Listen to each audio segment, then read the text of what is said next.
Hello friends, welcome back to Mahiraj kitchen. तो आज मैं आपके साथ ना कुछ ऐसे टिप्स एंड ट्रिक्स शेयर करने वाली हूँ जिससे कि ठंड के मौसम में हमारे काम थोड़ा मुश्किल हो जाते हैं। उससे आपको थोड़ा हेल्प मिलेगी और आपके काम भी बहुत आसान हो जाएंगे। तो सबसे पहला टिप्स जो मेरा ये है टोस्ट को लेकर या फिर बिस्किट को लेकर।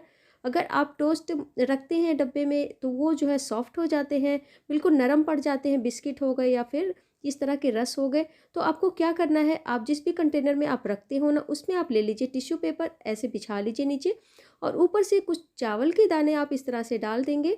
उसके बाद आप टोस्ट हो या फिर बिस्किट हो अगर रखेंगे ना तो फिर बिल्कुल भी नरम नहीं पड़ेंगे। तो ये टिप्स आप ट्राई कर सकते हैं, बहुत ही काम का है, क्योंकि ठंड के मौसम हो या बरसात का मौसम हो ये बिल्कुल भी नम पड़ जाता है। तो इस तरह से अगर आप रखते हैं तो बिल्कुल भी ख़राब नहीं होंगे। तो चलते हैं, देखते हैं अगले टिप्स की तरफ। अगला जो टिप्स मेरा है वो है कोकोनट ऑयल को लेकर, यानी नारियल का तेल। जैसे कि ठंड में बहुत ज़्यादा वो जम सा जाता है और इसे निकालना बहुत मुश्किल हो जाता है।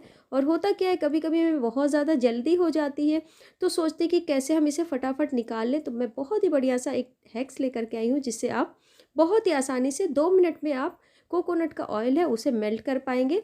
तो मैंने ग्लास ले लिया है, ग्लास में मैंने बिल्कुल गर्म करके पानी लिया है और ये जो हमारा कोकोनट का बॉटल है ना इसे हमें उल्टा करके इस तरह से रख लेना है।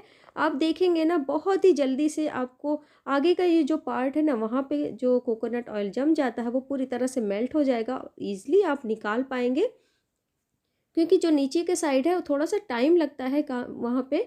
तो अभी नीचे का साइड जो है ना वो मेल्ट नहीं हुआ है, ऊपर का बहुत ही आसानी से मेल्ट हो जाता है। तो मैं भी आपको निकाल के भी दिखा देती हूँ। ये देखिए, मैंने नीचे से दबाया तो नहीं निकला और आगे साइड से जब मैंने दबा रही हूँ ना तो पूरा ये कोकोनट ऑयल जो है वो निकल जा रहा है। तो ये बहुत ही कमाल का हैक है। तो इस तरह से आप कर सकते हैं, कभी जल्दी होती है ना तो इस तरह से आप कर लीजिए, फटाफट से आपका काम बहुत आसान हो जाएगा और आपका टाइम भी बच जाएगा। तो चलिए अगले टिप्स की तरफ चलते हैं। अगला टिप्स जो मेरा है ना वो है वूलन कपड़ों को लेकर के। जैसा कि होता है ठंड बहुत ज़्यादा हो रही है तो धूप नहीं निकल रही है, तो ऐसे में क्या करें, कपड़े से स्मेल भी आने लगती है, कपड़े धुलते हैं तो भी स्मेल आ जाती है क्योंकि वो ठीक से सूख नहीं पाते, वजह यही होती है। तो इसके लिए क्या करना है, आपको लेना है बेकिंग सोडा। आपके पास अगर बेकिंग सोडा है या फिर इस तरह के पाउडर है जो समर में हम यूज़ करते हैं, कोई भी पाउडर ले लीजिए जो फेस पे बॉडी पे आप लगाते हो ना, इस तरह से आप ले लीजिए। इन दोनों का इस्तेमाल दोनों में से आप कोई भी कर सकते हैं। बेकिंग सोडा अगर हो तो बेकिंग सोडा आप आधा चम्मच ले लीजिए और आधा चम्मच बेकिंग सोडा को मैं आपको दोनों तरीके से बताऊंगी। जो टिश्यू पेपर है ना उसको आप इस तरह से आधा चम्मच बेकिंग सोडा डाल के और इस टिश्यू पेपर को फोल्ड कर लीजिए। फोल्ड करने के बाद आप कपड़े के बीच में रख दीजिए या फिर अलमीरा में ही रख दीजिए जहाँ पे आप कपड़े रखते हैं ना, कपड़े के बीच में इस तरह से 2-3 करके आप डाल के रख दीजिए ना, आपके कपड़े से स्मेल बिल्कुल भी नहीं आएगी। और दूसरा भी मैं आपको बता देती हूँ, ये जो पाउडर है पाउडर को भी टिश्यू पेपर में इसी तरह से मैंने फोल्ड कर लिया है।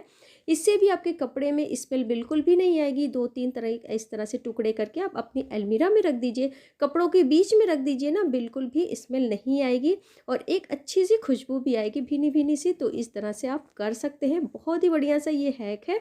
तो चलते हैं अगले टिप्स की तरफ। अगला जो टिप्स है ना मेरा वो घी को लेकर के है, देसी घी।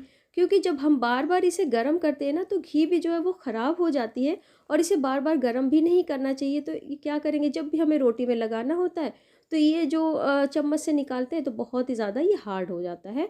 तो करना क्या है, चम्मच को आप गैस पे इस तरह से गर्म कर लीजिए, तेज़ गर्म करके।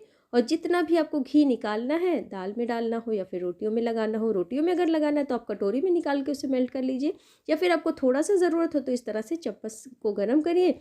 चम्मच को गर्म करने के बाद निकाल दीजिए। ये देखिए अच्छे से मेल्ट भी हो गया है पूरा। तो बहुत ही ज़्यादा आसान हो जाता है ये छोटे छोटे टिप्स और हमारे टाइम को भी बचा लेता है। तो आप इस तरह से ट्राई कर सकते हैं।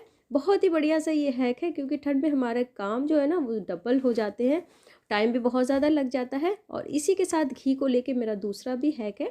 तो घी जो होती है ना बहुत ही ज़्यादा फ़ायदा करती है, जैसे कि रोटियों में यूज़ करते हैं, खाने में यूज़ करते हैं। तो ये जो बच्चों के ओंठ होते हैं ना फटने लगते हैं या फिर हमारे ही होंठ फटने लगते हैं, चेहरे पे जो चेहरे होते हैं ना वो भी फटे फटे से हो जाते हैं। तो ये भी आप ट्राई लगा सकते हैं होठों पर या चेहरे पर। तो अगला जो टिप्स है वो मेरा आटे को लेकर के है। आटा जब भी हमें थोड़ा सा चाहिए होता है ना तो थोड़ा सा आटा जब हमें छानना होता है तो उसे हम कैसे छानें कि काउंटर टॉप पे गिर जाता है और बहुत ज़्यादा गंदा भी हो जाता है। तो इसके लिए बहुत ही छोटी सी एक टिप्स है। जैसे कि छलनी हम लेते हैं ना, छलनी में हमें जब भी छानना होता है आटा, तो पूरा डाल देते हैं उसमें और क्या होता है कि पूरा गिरने लगता है। तो इस तरह से आप ग्लास में ले लीजिए और छन्नी में इस तरह से आप डाल के ना, जब गिलास से हल्का-हल्का आप घुमाएँगे तो आप देखेंगे कि बिल्कुल भी इधर-उधर आपका जो आटा है वो गिरेगा भी नहीं। और इस तरह से आपको जितना भी आटा चाहिए होगा उस तरह से आप छान के निकाल लीजिए।